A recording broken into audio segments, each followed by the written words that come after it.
Hello hello hi दोस्तों, हम चंद्रकेश यादव अपने सीके जनरल साइंस में आप सभी सम्मानित सदस्यों का स्वागत करते हैं। दोस्तों, हम आप लोगों को रक्त के बारे में कुछ टॉपिक बताया था। उसमें ये बताने का प्रयास किया था कि रक्त मुख्य रूप से दो भागों में बटे होते हैं और वहाँ पर आपको प्लाज्मा से जुड़ी हुई बातें बताया था। आज हम बात करेंगे रुधिराणुओं के बारे में, अर्थात कार्पोसल्स के बारे में। याद रखें कि जो कार्पोसल्स हैं उसके तीन भाग होते हैं, आरबीसी और डब्ल्यूबीसी प्लेटलेट्स।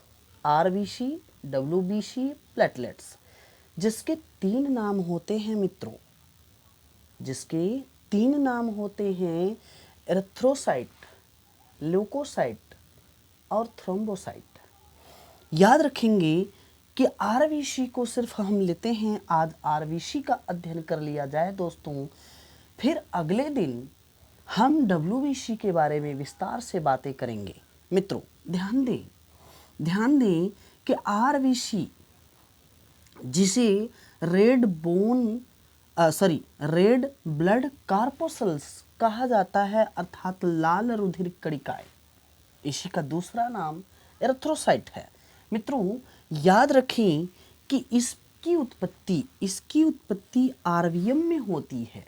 और यदि आपसे कोई पूछे कि रुधिर का निर्माण कहाँ होता है मित्रों, तो याद रखें रुधिर का निर्माण लीवर में होता है, लेकिन यहाँ आरबीसी है तो आरबीसी का निर्माण आरबीएम में होता है। अब आप याद रखेंगे, आरबीएम की बात करें तो जिसे हम लाल अस्थि मज्जा कहते हैं, ठीक भैया, लाल अस्थि मज्जा कहते हैं। मित्रों, लाल अस्थि मज्जा की अगर हम बात करें, याद रखें आप कि लाल अस्थि मज्जा हमारी अस्थियों यानी हड्डियों के खोखले भाग यानी हड्डियों के बीच वाले भाग में पाया जाता है, जैसा कि मैंने यहाँ आपको बना करके बताने का प्रयास किया है। तो दोस्तों, ये बीच वाला भाग क्या है? अस्थिमज्जा है, जो लाल रंग में रेशे जैसे सदृश दिखाई देता है। जो लोग नॉनवेज खाते होंगे वो हमारी बात समझ रहे होंगे।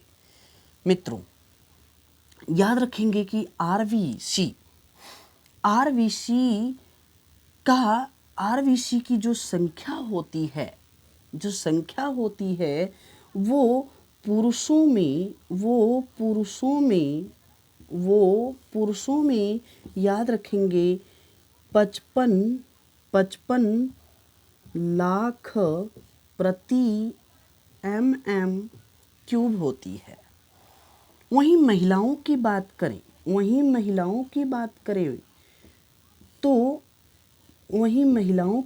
करें मित्रों, तो याद रखेंगे महिलाओं में 45 से 50 लाख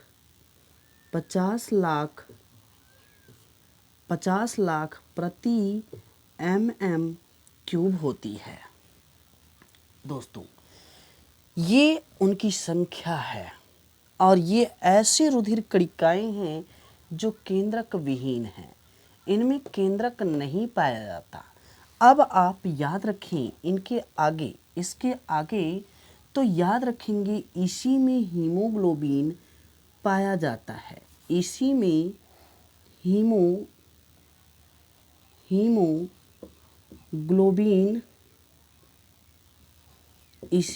हीमोग्लोबिन पाया जाता है।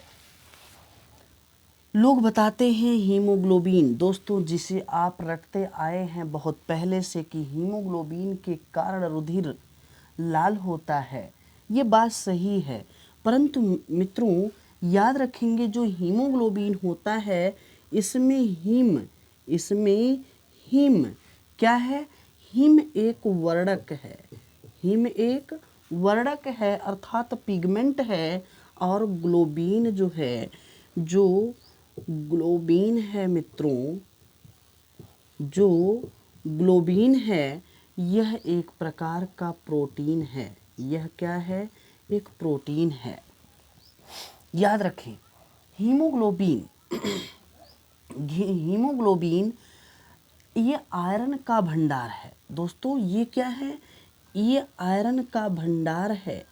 ये आयरन का भंडार है। ठीक।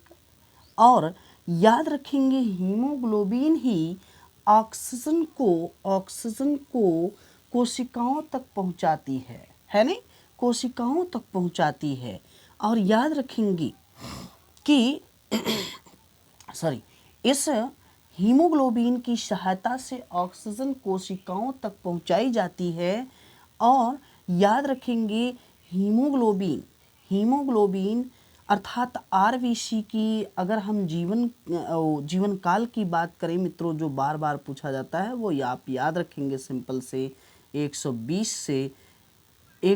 से 127 दिन इसका जीवन काल है। ठीक है ना? 120 से 127 दिन इसका जीवन काल है। अब आप देखेंगे आयरन जो हीमोग्लोबिन है, उस हीमोग्लोबिन में आयरन मिलता है। और याद रखेंगे कि आयरन की कमी हो जाती है, यदि कभी किसी कारणवश आयरन की कमी हो जाती है तो ऑक्सीजन ले कौन जाएगा? तो याद रखेंगे आयरन की कमी हो जाने से लोगों में रक्त अल्पता, ठीक है नहीं? रक्त अल्पता नामक बीमारी हो जाती है नहीं दोस्तों? रक्त अल्पता नामक बीमारी हो जाती है। और इसी को एनीमिया भी कहा जाता है। इसी को एनीमिया भी कहा जाता है। याद रखेंगे कि जहाँ भी आपको मियाँ शब्द दिखे, याद रखिएगा कि वो शब्द क्या बता रहा है कि किसी में रुधिर की कमी बता रहा है। अब दोस्तों एक चीज़ और देख लीजिए, रक्त अल्पता अर्थात आयरन की कमी हो जाने से लोगों में एनीमिया अर्थात रक्त अल्पता हो जाती है। तो जरा आप ध्यान रखें कि हीमोग्लोबिन की संख्या जो है अर्थात वैल्यूएशन जो है वो याद रखेंगे कि अक्सर लोग कहा करते हैं कि हमारे शरीर में इतने पॉइंट अर्थात 2 पॉइंट 1 पॉइंट रुधिर कम हो गया है। याद रखेंगे मित्रों, रुधिर की तरलता कम नहीं होती, कभी भी रुधिर की तरलता कम नहीं होती, सिर्फ आयरन की कमी होती है। तो याद रखेंगे जो नॉर्मल सिचुएशन है वो याद रखेंगे कि पुरुष में अर्थात मेल में जो संख्या है वो हीमोग्लोबिन की संख्या 13 से 15 ग्राम प्रति 100 ml है ना? 13 से 15 ग्राम प्रति 100 ml है। और महिला में 10 से 13 ग्राम प्रति 100 ml है, प्रति 100 ml है। ये देखेंगे ये नॉर्मल सिचुएशन है, नॉर्मल वैल्यू है। और इससे आप पता कर सकते हैं कि किस में कितनी कमी है। ठीक है ना? तो ये बातें आप इतना ध्यान रखेंगे। अगर कोई पूछे कि हीमोग्लोबिन का मापन किससे करते हैं, तो हम आपको बताते हैं, याद रखेंगे इसे साइटोमीटर कहते हैं। हीमोसाइटोमीटर के द्वारा मापा जाता है। और याद रखेंगे दोस्तों, एक चीज़ मैंने भूल गया है, उसे आप याद रखेंगे, जब ऑक्सीजन हीमोग्लोबिन के साथ मिलता है तब हम इसे ऑक्सी हीमोग्लोबिन कहते हैं। ठीक है ना? तब हम इसे ऑक्सी हीमोग्लोबिन कहते हैं।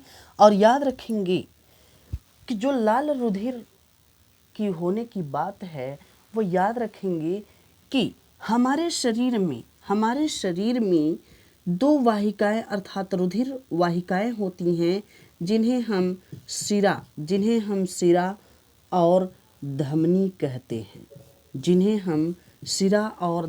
कहते हैं।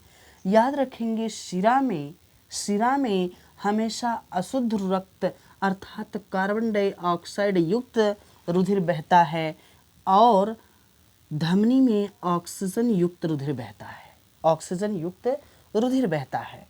याद रखेंगे कि ऑक्सीजन के मिलने से हमारा रुधिर गहरे लाल रंग में हो जाता है और जो अशुद्ध अर्थात कार्बन डाइऑक्साइड युक्त होता है वो शिरा में बहता है और शिरा में रुधिर जो होता है वो बैंगनी रंग का होता है। ठीक, और याद रखेंगे दोस्तों, ये जो रक्त अल्पता की बात हमने एनीमिया की बात किया, तो हमारे मित्रों याद रखेंगे जो है कि ये जो रक्त अल्पता है ये सिर्फ आयरन की कमी से नहीं होती बल्कि विटामिन की कमी से भी होती है। देखिए बता रहे हैं दोस्तों, ये लिख लिए होंगे, मिटा दे रहे हैं, ठीक है ना। अब आप थोड़ा सा यहाँ देख लेंगे, थोड़ा यहाँ देख लेंगे, ये देखेंगे ये विटामिन याद रखेंगे आयरन की कमी से एनीमिया नामक बीमारी तो होती ही है लेकिन साथ साथ विटामिन की कमी से भी होती है। तो वो कौन कौन सी विटामिन है? तो विटामिन B6 और विटामिन B9 और विटामिन B12 है। ये तीन चीज़ें आप ध्यान रखें। विटामिन B6 की कमी से दोस्तों साधारण एनीमिया होता है, ठीक है ना, साधारण एनीमिया होता है। लेकिन विटामिन B9 की कमी से बच्चों तथा महिलाओं में होता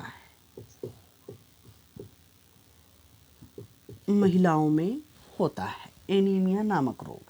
और विटामिन B12 की कमी से ये लगभग सभी में होता है। इसे प्राण घातक एनीमिया कहा जाता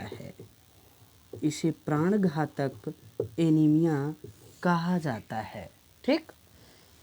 याद रखिए प्यारे दोस्तों, जिसमें भी रक्त की कमी हो जाती है अर्थात आयरन की कमी हो जाती है उनमें श्वसन संबंधी बीमारियां तथा उनमें शुगर वगैरह अर्थात बीपी बढ़ जाती है, बीपी बढ़ने की समस्याएं वगैरह होने लगती हैं।